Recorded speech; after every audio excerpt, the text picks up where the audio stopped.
Go ahead. Got it. Okay. Welcome, everybody. Thanks for being here. Thanks for bearing with us and finding our link.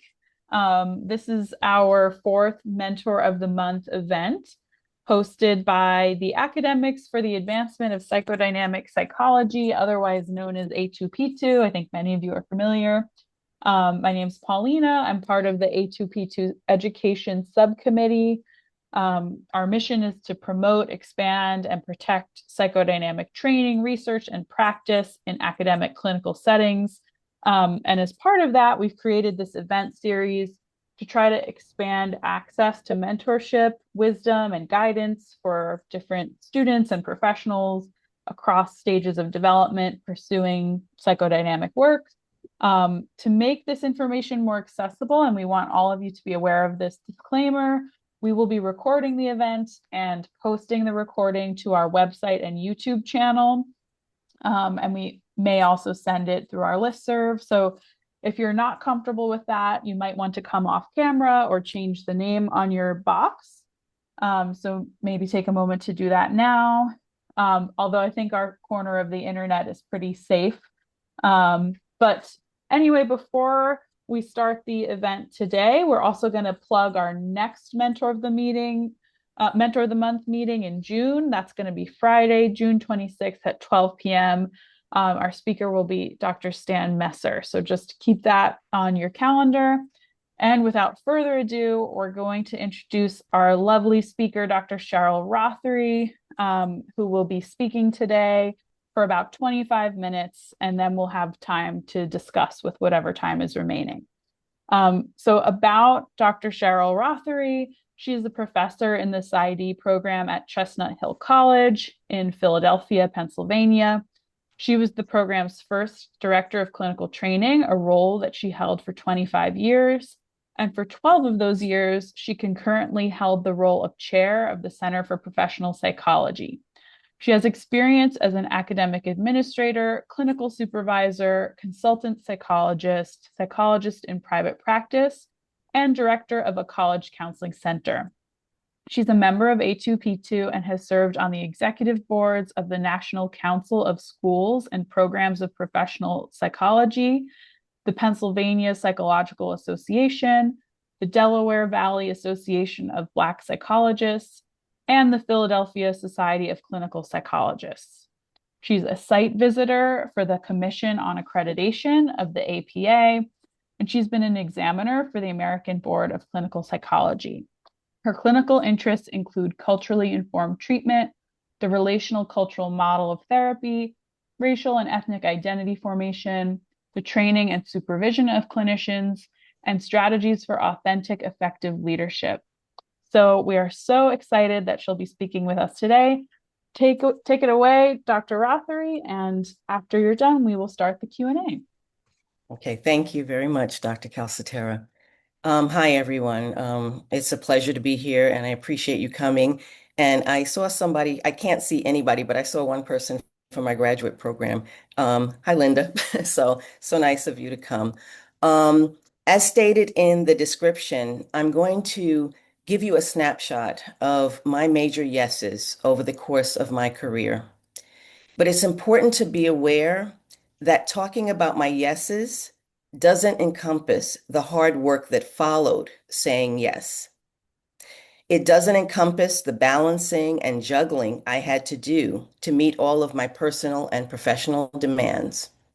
It doesn't encompass my growth edges, all the things I had to learn, and the times when I had to go back and do something differently, or go forward and do something differently the next time. It doesn't encompass the stress I experienced, which could be very challenging at times.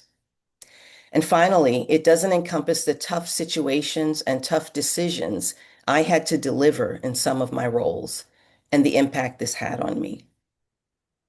I also want to say that I'm a little embarrassed to rattle off my yeses because they led to many achievements over the course of my career. I want to promise you, my intent is not to brag, but to share how I came to broaden my anticipated career as a clinician into a career as a clinician, academic administrator, and doctoral professor. I graduated with a degree in psychology from Mount Holyoke College, a women's college in Massachusetts, and one of the Seven Sister Schools.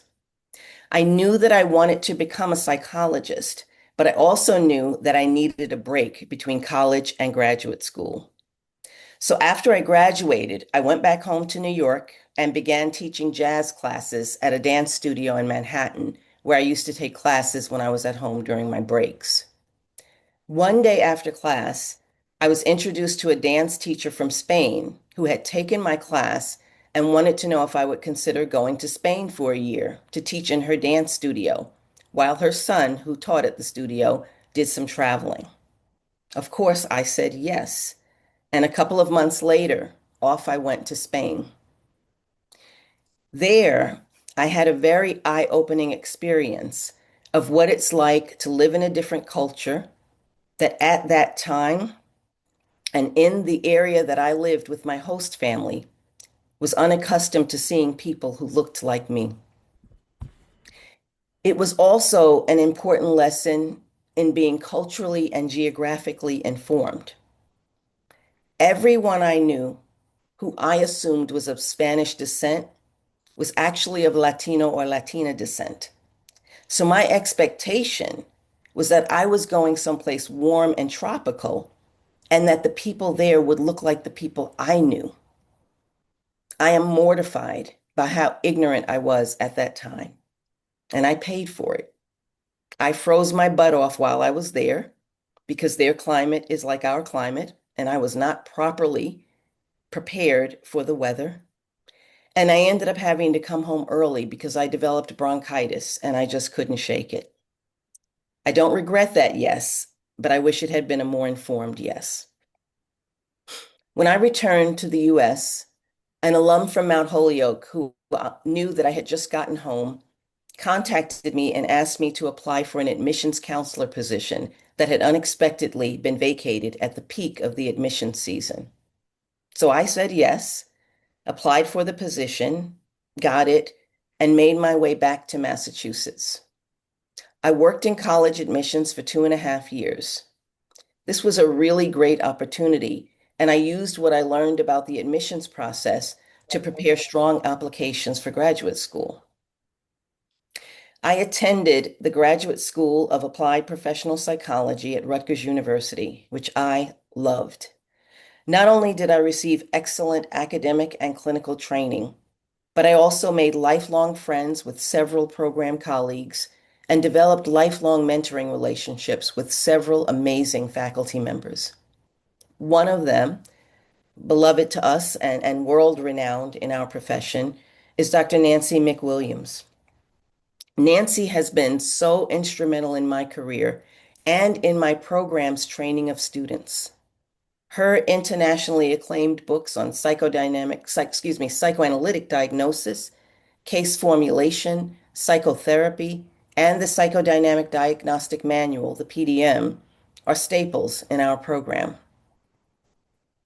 My first job after my doctoral program was yet another return to my alma mater, this time to work in the College Counseling Center. An opening became available for a psychologist on their multidisciplinary team, and my colleagues in the admissions office knew that I was getting ready to graduate and encouraged me to apply. I said yes, provided they could provide me with supervision for licensure, and they agreed. My primary clinical supervisor, who joined the psychology department after I had graduated, was Dr. Beverly Daniel Tatum, a renowned expert on the psychology of racism and an author of Why Are All the Black Kids Sitting Together in the Cafeteria? Needless to say, this was such a privilege, and I will be forever grateful to have been given the opportunity to be supervised by her. I ended up staying at the counseling center for 6 years, where I honed my skills in psychodynamic psychotherapy. It was there that I was introduced to the relational cultural model, a culturally informed psychodynamic model that was a great fit for my clinical style. By 1998, I was newly divorced and decided that I wanted to be closer to my family in New York. I also wanted to be in a more racially and ethnically diverse community, both for myself and for my 4-year-old son. I started a job search and came across the position at Chestnut Hill College.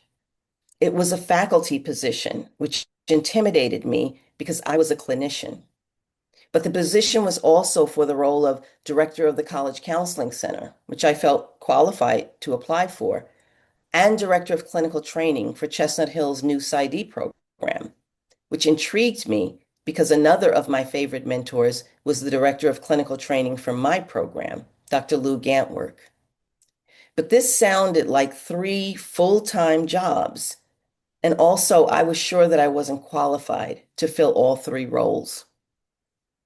So I was not going to apply.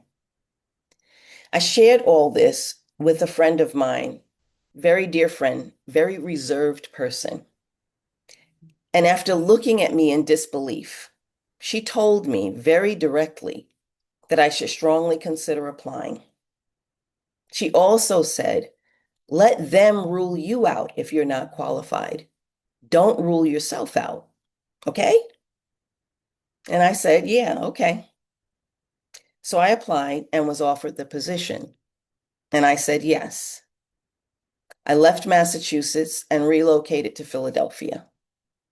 It was rough at first. I didn't know anyone in Philadelphia, and Queens, New York ended up being a lot farther than I thought. It was 90 miles away compared to Massachusetts being 120 miles away, but it took me longer to get there because of the traffic. So for much of my first year there, my son and I were in Philly from Monday to Friday and in New York or New Jersey on Saturday and Sunday, and bleary-eyed on Monday from all the driving and traffic. When I joined the PsyD program in that summer of 1998, there were 3 other faculty members in the doctoral program. I have affectionately come to refer to us as 3 white guys and Cheryl. I was also the youngest faculty member, which created some interesting dynamics with some of the doctoral students, all of whom were master's level clinicians returning for their doctoral degrees, all having worked in the field longer than I had, and many older than me. I started out introducing myself as Cheryl because I had come from a program where faculty and students were on a first name basis.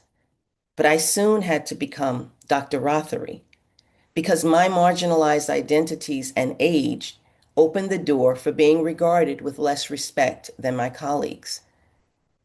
Though I only felt this from a couple of students, it was a lesson in the importance of formality and a title for people with marginalized identities in predominantly white settings. The students of color in the program, and I was quite impressed by the diversity of the student body, could not have been more excited about my arrival. And I was affectionately and respectfully called and referred to as Dr. Rothery from the first day they met me until this very day. I knew what my presence meant to them and what it means to students of color in our program now. Because in 4 years of college, I had 4 classes taught by a faculty member of color. In 4 years of graduate school prior to internship, I had 2 African American supervisors and 1 faculty member of color. And on internship, I had no supervisors of color. One of my most poignant early memories of being at Chestnut Hill was the day of the first faculty staff administration meeting, 2 months after I arrived. Initially, the people filling the large meeting room looked pretty diverse. After about an hour, the president told the staff that they were excused. When only the faculty and administration were left, I looked around, I looked to my left, I looked to my right, I looked behind me, I looked ahead of me, and realized that I was the only African American person in the room out of 65 full-time faculty members, and one of only 3 faculty of color. There were no administrators of color. Now this was a real deer in the headlights moment for me. And I wondered why my program chair, who had made a point of introducing me to African American staff members, had not told me that I was the only African American faculty member. One day I asked him why he hadn't told me. He reflected for a minute, and then he quietly stated, "Because I really wanted you to come." Needless to say, I had very mixed feelings about his motivation, but I did appreciate his honesty. And I know that in that moment, he realized how complicated his motive was. All that said, though, my colleagues were very welcoming and supportive, and they made clear how happy they were to have me there. But there is something about always being the only that can feel very isolating and very lonely. And I was really surprised to be the only in a college in Philadelphia, which is supposed to be the city of brotherly love. I'm happy to say, though, that as our psychology master's and doctoral programs grew, so too did our diversity. I am no longer the only. And as time went on, we began to see more diversity in other positions and programs within the college. But back to the early days. My program chair suggested some organizations that I might want to consider joining, and also connected me with the DCTs from other local PsyD programs who were all so warm, so welcoming, and so helpful to me as I was learning my role, even though our programs were competitors. And I'm so thankful to them for their kindness. My chair also secured funding for me to become the program delegate for the National Council of Schools and Programs of Professional Psychology, NCSPP. So I joined the Philadelphia Society of Clinical Psychologists and promptly registered for a continuing education workshop. Someone called me and asked if I would be willing to write a review of the workshop. I had never done a workshop review before, but I said, sure. After I submitted my review and it was approved for publication, someone else called and asked me to join a committee. I said, sure. During their next election season, someone asked me to run for member at large. I said yes, and was elected and then reelected for a second term. As an African American colleague who also served on the PSC board at that time, Dr. Melvin Rogers, became another mentor to me and encouraged me to join the Delaware Valley Association of Black Psychologists and the Pennsylvania Psychological Association. I said yes, and yes again when both organizations later asked me to accept their nominations to run for secretary. Dr. Rogers, his wife, Dr. Diane Salter, and his sister-in-law, Dr. Beatrice Salter, also invited me to conduct some workshops for their training institute. And I said yes. This yes served to launch the expansion of my career into regularly conducting CE workshops on culturally informed treatment of African American clients, clinical intervention with transracial adoptees, racial and ethnic identity formation, and the relational cultural model. A couple of years later, when I needed new office space for my day of private practice each week, I asked this group of mentors if I could rent space at their practice, and they said yes, allowing me to come on board and see clients with them. I also started getting more involved with NCSPP. While I enjoyed attending the conference and the business meeting each year, I never saw myself as someone who would ever hold a position in a national organization. But one year, someone asked me to join the conference planning committee, and I said yes. A couple of years later, I was encouraged to run for chair of the Ethnic and Racial Diversity Committee, so I said yes, and served in this position on the executive board for 2 years. The person holding this position is also NCSPP's liaison to APA's Committee on Ethnic Minority Affairs. So I also got the opportunity to serve on an APA committee and got a taste of how this organization operates. Very interesting. I have continued to serve on conference planning committees for NCSPP and 1 year served as chair, as well as serving on several awards committees. This same trend of invitations and acceptances by mentors and colleagues I met led me to pursue board certification in clinical psychology, to become a board examiner, to serve as an APA site visitor, and to become chair of the Center for Professional Psychology at my program. And this was a role that I held and loved for 12 years. Finally, my current position as a board member of A2P2 was the result of an invitation from Nancy. Now, of course, I am always honored when Nancy asks me to do anything, but I was initially hesitant because of where I am in my career. I am late stage, I am a little burned out, and I'm a lot tired. So I was honest with Nancy, and I told her that I worried about being able to give the position the honor and energy it deserved.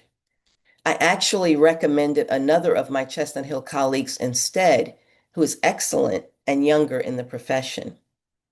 But true to Nancy style with me always, she met me where I was. She showed empathy and compassion for how I was feeling. She communicated how important she felt my voice was in this new organization at a very critical time for our field. And she stated that the way I was feeling was actually important to consider and address in our efforts to recruit the next generation of psychodynamically trained academic faculty. She also shared her enthusiasm for me spreading the word to others, but she didn't want that to mean that I bowed out. So I said yes, and I'm so glad that I did. Thank you, Nancy, and thank you, Leora. As I begin to wrap up my comments, there are some things that I want you to know about my journey. First of all, while many opportunities came my way, and the fortune of these opportunities is not lost on me, I don't want you to think that I was just a passenger on this career train. These invitations came in large part because I worked really hard. I had a passion for the profession that people could see and feel. Though I don't like networking, I was always friendly and open and receptive to everyone I met. And note that interpersonal skills go a very long way in our profession. I am a professional, reliable, capable person, and I have high standards for anything that I do. And I also had the great fortune of wonderful mentors with whom I kept in touch and who I always mentioned by name out of respect and to show my gratitude, even for those who are no longer with us. And I must also give a shout out to my parents, who are also no longer with me, but who are my guiding light in everything that I do. I will never forget them or all the mentors who have been and continue to be in my life. And that call from Nancy about A2P2 2 years ago made me feel really good because she clearly had not forgotten about me. Second, I am well aware that some of these wonderful opportunities came my way because I was a woman and a person of color in spaces with few, if any, people who looked like me. But these spaces were committed to becoming more diverse and inclusive, and I was proud to walk through those doors and pave the way for others. And I hope you already know that my diverse intersecting identities may have gotten me in the doors, but if I didn't deliver and deliver well, they wouldn't have kept me in these spaces, and new opportunities would not have been presented to me. I earned every seat I filled at every table to which I was invited. Third, I also want you to know that I didn't always say yes. Two of the things I have always said no to are running for president of one of the organizations to which I belong and accepting offers to leave to work at another institution. While I was always willing to stretch myself beyond my comfort zone, I like being a mid-sized fish in small or mid-sized ponds. And I like working in a PsyD program. A few years ago, one of my graduates asked me why I never applied to be a dean or continue to climb the academic ladder up and out of CHC. While I could see and feel her disappointment that I had not been more ambitious or lived up to my potential, I simply said to her, because I love my program, I love my students, I love my colleagues, and I love what I do right here at Chestnut Hill College. I have had a very fulfilling, challenging, and upwardly mobile career at Chestnut Hill College. I was hired into a non-tenured faculty position. 5 years later, I was invited to be converted to a tenure track position, to which I said yes. And a year later, I was promoted to associate professor and given tenure. A few years after that, I decided on my own to apply for full professor, and I was promoted to full. I have served in various capacities at the college and beyond, where I've had the opportunity to work collectively and collaboratively to build from the ground up, to learn from, to make a difference with, and to develop professional relationships and friendships with amazing colleagues.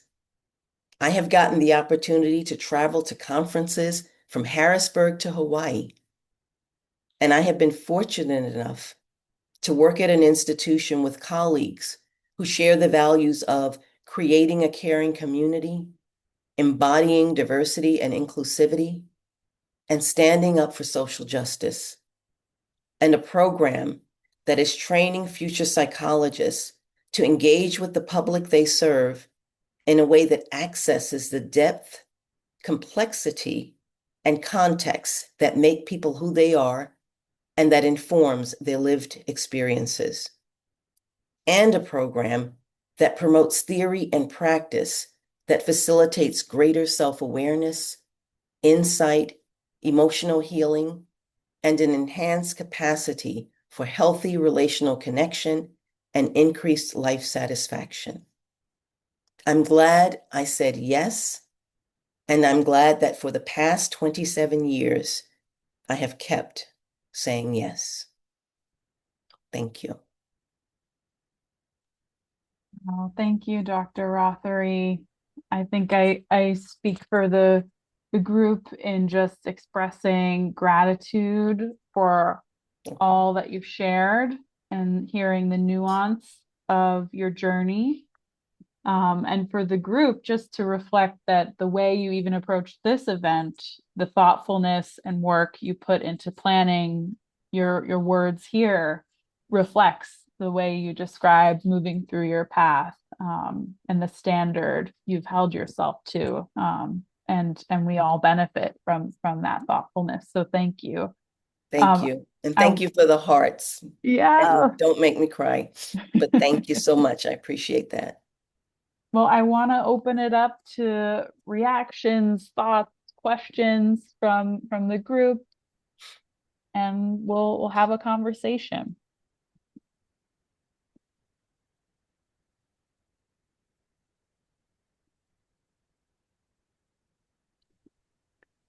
Hi, Dr. Rothery.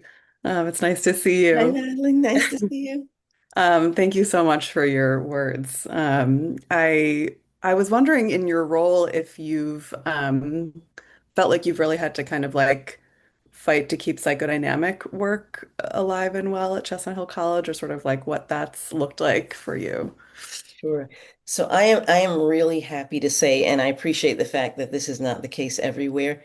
We've never had to fight to keep it alive here. And I think a large part of the reason why is that students keep coming. And so both our focus on psychodynamic psychotherapy and our focus on systems, they're kind of becoming niche areas, you know.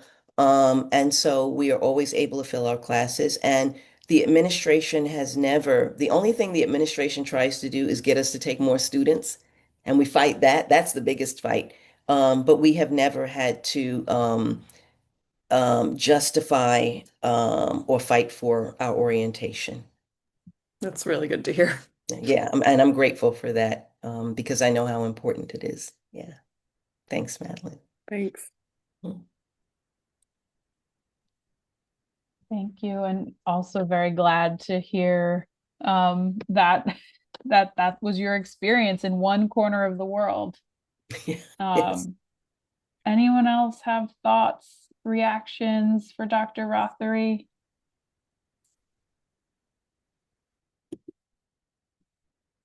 I see Linda's hand. We're going to spotlight you. Hi. Hi, Linda. Thank you for coming. It's so nice to see you. Linda, we were in cohort together at Rutgers. I was so shocked when I saw you. Yeah, I mean, this is wonderful to catch up. I saw your name and I was got so excited and it's been lovely hearing about your journey. It's just amazing. And my goodness, you have a lot of energy. Um Had past tense. Thank you. I'm so heartened to hear that that you don't have to fight for this space for more psychodynamic psychotherapy. And I don't know if you remember, but my funny journey was that I came to GZAP very cognitive behavioral, and in fact, I might have argued that I can't see a cognition, so I'm not even sure about that. Oh, and then somehow I got into therapy. I think that was Nancy McWilliams. She tricked me, and all of a sudden I realized, hey, I'm not in cognitive behavioral therapy. Where am I? And then the story goes on for there. Ended up in Yes. an institute afterwards. But I am just so excited to see the expansion of PsyD programs, and certainly with the psychoanalytic bent. I had such a terrible time when I first applied to graduate school. I had had a lot of research experience at Rutgers, and basically everywhere except GZAP, I had to lie and say I was not interested in being a private practitioner. Yes. I was literally told that all I was interested in doing is, conducting research and being an academic. And there was no place to combine those two things. So I'm just so heartened by your journey and for the folks that come after us, that there are more options now. Absolutely. The field has changed. And as you were speaking, it did remind me of when I think about what we do have to fight for. When our students go out into the world, they are not necessarily treated as kindly for their theoretical orientation.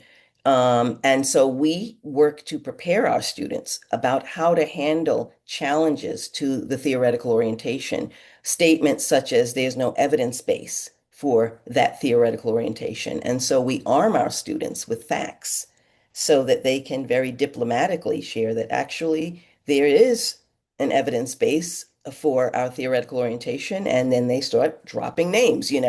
But the other thing I tell my students is to hang in there because what happens is that they may go in and for the first 5 or 6 weeks be kind of dismissed. But after about 6 weeks, when it's time to go deeper and other folks can't, that's when my students shine.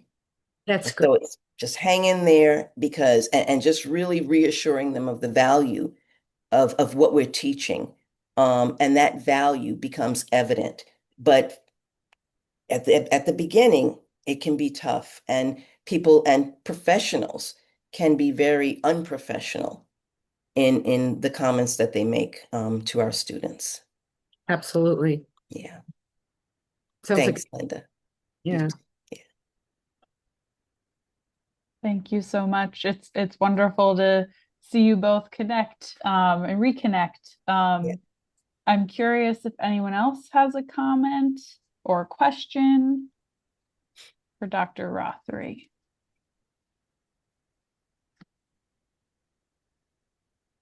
And maybe while folks are thinking, I have my own question for Dr. Rothery. As thinking about all the different hats we can wear in this field, and thinking about myself in my stage of career, one thing that feels daunting about some of the roles you bravely kind of said yes to is some of the level of administrative work and some of the kind of thankless, challenging, like logistical work that can feel, not the most kind of glamorous or rewarding. And I'm curious how through these roles you've taken on, like how have you maintained motivation or capacity with some of the administrative demands that it might take to enter these infrastructures and take on these roles in addition to clinical work and teaching? Yes. So that's a great question. And to be honest, when I look back, I don't know how I did it. Um, and loved it, honestly. I think I was a lot younger, I had a lot more energy, and I thrived on being able to juggle a lot. One of the things I love about the PsyD degree is that you come out so versatile. You come out, being able to do clinical work, being able to do consultation, being able to do administration. And so I enjoy just kind of doing it all. But I also worked 7 days a week. And and so if I were to do it all over, I would still say yes to everything, but I would do it differently. I would have better boundaries, separation of work from home. Um, I would not overdo. I think that I became an overdoer. I would learn how to delegate sooner. I blame it on being an only child. It's like I'm used to doing my own thing. I have half siblings, but I'm an only child, and so I do it all. And so I would have learned to delegate. I have a great team, a wonderful team, and everybody would have said yes and done it just as well, if not better than I did. And so I would have learned how to delegate. Um, yeah, so I have a friend that every time I ask him how he is, and he'll say, "I'm fine, learning to work smarter, not harder." And so I wish that I had kind of made that a mantra a long time ago.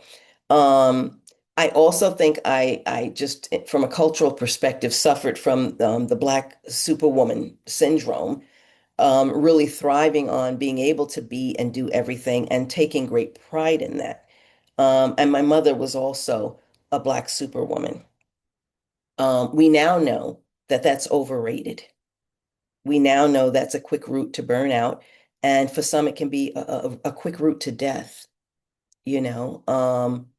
And, you know, we think we're being rewarded, but what we are is being overworked and sometimes exploited. And I'm saying that generally. I'm not saying that about myself because everything I did by choice. Um, so again, learning how to do things in a way that allows you not to have to work 7 days a week. I used to do my private practice on Sundays. Can you imagine? You know? And so Saturday was like the day I had to do everything. And I have two children. And thank goodness they're very gracious. When I apologized to them today, they were like, "Mom, you worked really hard, but you were always home to put us to bed unless you were traveling, and you still read to us." And they're trying to convince me that I was a good enough mom.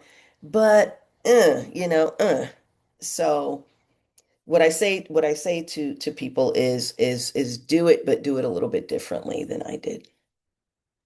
Well, it's so helpful to hear that now, and you're spreading that message to many of us who will benefit. And I also imagine being the only in the room, as you described, also kind of pulls for that It kind of does. having to work 10 times harder. So I appreciate the nuanced way you described for all of us your how that came to be. Yeah, Um, that's another great point. Yeah, thank you. Mhm. any other thoughts or comments from folks?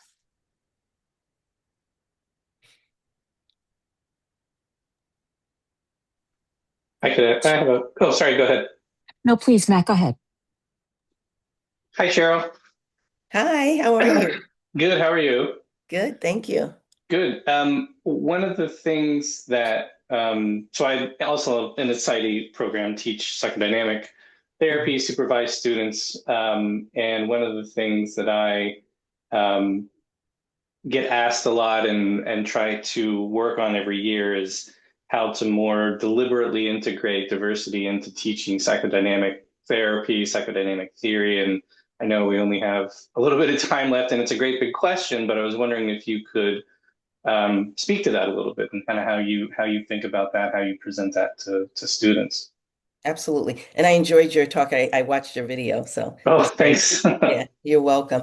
Um, so one of the things that we have really worked hard to do is infuse diversity throughout our program in every class that we teach. And there are a lot of great researchers out there now who are psychodynamic psychoanalytic researchers. Dr. Usha Tamalinar just jumps out, right, Mhm. at first. But and so the other way I do it, aside from what I assign, is sharing clinical material Mhm. um, and de-identifying and just literally sharing clinical material. What I have found is that the best way for me to incorporate diversity is to be willing to share myself Mhm. as a minoritized individual and share my experiences. And not everybody is comfortable doing that, and I respect those boundaries.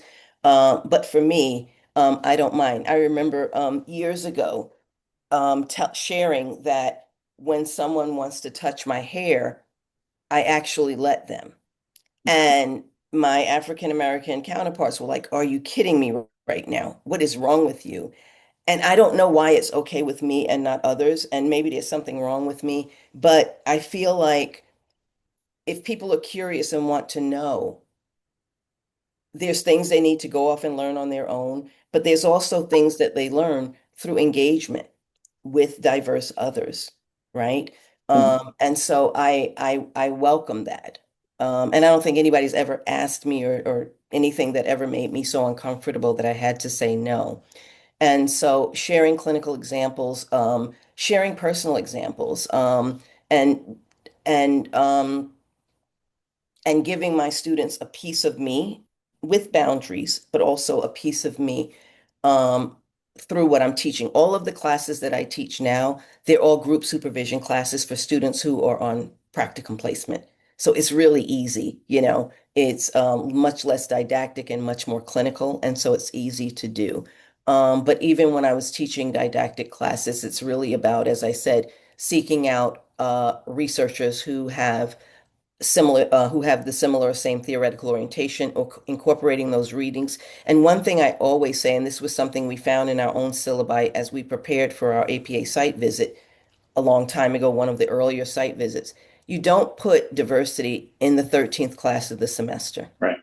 You do not do that, Diversity should be touched upon in almost every class. There's some aspect of diversity, and I mean diversity broadly defined, right? But it should be infused, it should be incorporated, it should be integrated. It is not separate from, and I think so we have to be very conscious about finding creative ways to do that.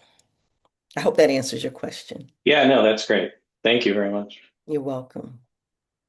Thank you so much. And I think maybe we can go to Monique before I'm going to also pass it to Leora right before we end and say goodbye. But Monique, I saw you had unmuted, so we'd love to hear from you.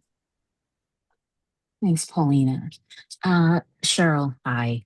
Hi. Um, just wanted to thank you so much for speaking to what it's like to be an only in predominantly white institutions, and to also to continue to be yourself and prioritize things that are important to you and relationships that are important to you. Um, I wonder if you have thoughts for the mid-career person uh, and ways to think about um, the journey to senior, and what you might highlight that you did or highlight that you didn't do. Maybe have considered, well, I wonder what would have happened if I'd gone that route, um, or that you would definitely recommend not doing. Sure, thank you. So it's so interesting because as I was putting this presentation together, um,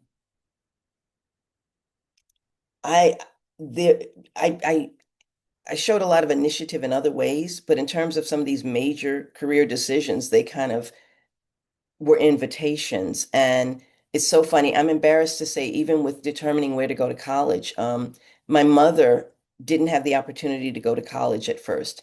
And so she was living vicariously through me. Senior year, I was dancing, I was traveling, I was doing martial arts, I was all into that. And so it was like, yeah, I know I'm going to college because I have to, because that's what you say, but I don't, whatever. And she had narrowed it down to UPenn and Mount Holyoke. And when we went to visit Mount Holyoke, I foreclosed. I was like, this place is great, love it, I'll go here.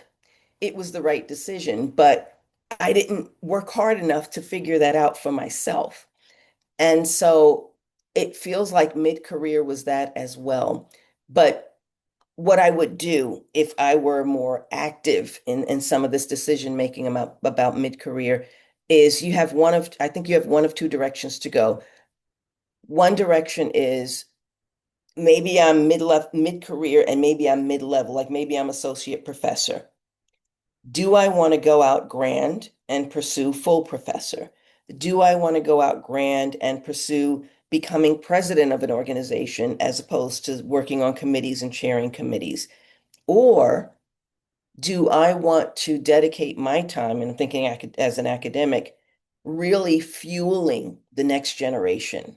And that's where I direct my energies, really doing a lot of mentoring and guidance. And, one thing I did start doing mid to late career was I started co-presenting with students as a way of bringing them into the work, as a way of giving them the skills so that they could carry on sharing some of the important knowledge that I had had the opportunity to share. So fueling the next generation. Um, Also teaching students how to survive. In the beginning, I think I was trying to figure out how to survive in these predominantly white spaces. One of my favorite things someone shared with me was, well, Cheryl, it's not easy being green. And I didn't know what she was talking about. And of course, that's a song from Sesame Street. Kermit the Frog says, it's not easy being green. And so it wasn't in some ways. I feel very fortunate for where I was. I don't think that this place, what I've learned from colleagues is that we had a very unique, special place. And I know that this is not everyone's experience, but it was a wonderful experience. But in spite of that, it could still be challenging at times, being the only. And so what I would do is teach the younger generation, one, how to determine what's a battle and what's not. And then if you do determine it's a battle, what battles are worth fighting and what battles aren't. And then after that, determine how to fight a battle if you feel you have to. You know, um, we don't get the little handbook on how to navigate these settings. There's information that's kind of relayed, but somehow we never get it. And so I think what I would do, and what I actually did do mid and late career now, is guide people on how to be successful in this setting. And I always use the example when I used to give presentations to guidance counselors who worked with high school students. I say, what you want to talk about is when I went to Spain, I couldn't fit in racially, but I wanted to just kind of fit in and not stand out. And so what I did was my host family made sure that I went and learned Spanish. And then in exchange, I taught somebody's daughter English, you know? And so it's like when you go into a setting, you want to be able to, I don't want to say adapt to the setting because that, we talk about code switching and shifting and being a chameleon and kind of losing yourself. What I try to help people do is remain their authentic self, but just do a little bit of twitching this way and that way so that they can be successful in that space. And I remember talking to adolescents, Dr. Rothery, you just want us to act white. That's not what I'm saying. What I want you to do is finesse the setting, finesse it. You don't have to lose who you are. You can't change who you are, and why would you want to? But you can finesse where you are. So, Thank you, mentoring, Cheryl. guidance, or climbing, your choice. I hope that answers your question. It does. It does. Thank you. You're Appreciate welcome. you. Thank Absolutely. you so much. And yeah, it's been wonderful to have this conversation together before we say goodbye, I want to give Leora a chance to plug one other thing from the A2P2 community, but just again, thank you so much, Dr. Rothery, for sharing about your experience and your wisdom. It's been such a rich conversation and opportunity to learn. So Leora, I'll pass it to you Thank before we sign off. Yeah, I mean, first of all, I just want to say that Cheryl, every time you speak, I'm just so my level of like gratitude and like feelings of connection are very, very strong, and it always brings me back to like what am I doing here? It's like the fastest pathway into like a grounded sense of like what we're doing here, and also what is so neat. Like, why are we fighting for psychodynamic psychotherapy? I think because like we're desperately missing connection as a society, and we stand for that, and we I think are kind of uniquely attuned to the need for that. And I just but you embody it in a way that I'm just so grateful that you're on our board and that you're with us, and thank you. just Thank would you. not be the same without you. I also just wanted to say that we are launching this academic pathways into, sorry, psychodynamic pathways into academia. I don't know if you can see the flyer on the side. This is really for any students that and early, really people across in early career, through early career, even early academics, but just to think about, how one might end up in academia, what it's like once you're there, how do you position yourself for an academic job? I think this is going to be a really great program. So please plug it, tell everybody you know about it, and we're going to try to do the same. And the other thing I wanted to say is that we launched a podcast today. Um, Ooh, and the first episode, the pilot episode, is with Nancy and myself talking about the inception of the group and how it came to be. But we will have six each week for the next 6 weeks. We'll drop an episode. So there's a lot going on for us today. And as always, if you want to get involved or volunteer or anything, please let us know. I'll be sending the podcast out later today. So, keep a look for that email. excellent. And thank you, Cheryl, again. Thank you. Thank Thanks. you all. Thank you so much for coming. Thank you so Bye, much. Bye, Linda. all. I liked Matt's question, and I actually didn't feel that I sufficiently answered it. He asked about how I integrate diversity into psychodynamic training. And I talked about talking about case material as well as including research by psychodynamic researchers who talk about topics related to diversity, such as Ushita Malinara. I also wanted to say that I also use my students' cases. When they give a case presentation, we talk about it not just from the theoretical orientation, psychodynamic theoretical orientation, systems theoretical orientation, but also looking at a multicultural framework um, as a way of demonstrating that you can integrate talking about culture in the context of the theoretical orientation that you're using, the approach to looking at the case. One of the things I've always loved about systems is that systems is about context, the context in which the person resides. And then that expands, excuse me, a la Bronfenbrenner's model to the people in their world and the culture in which they reside and the society in which they reside and the impact of all of these elements on them and how that impacts their psychological functioning, how that impacts their defenses, um, and things of that nature. And I also help students not pathologize clients. So, for example, if my student is working with a client of color and they talk about something like the client being resistant, I question that. Is the client being resistant or are they exhibiting healthy cultural mistrust? Okay. Say they're talking about a Latina client and they talk about the client being very enmeshed with her mother. And my question is she enmeshed or is she demonstrating what it means to be from a collectivistic culture?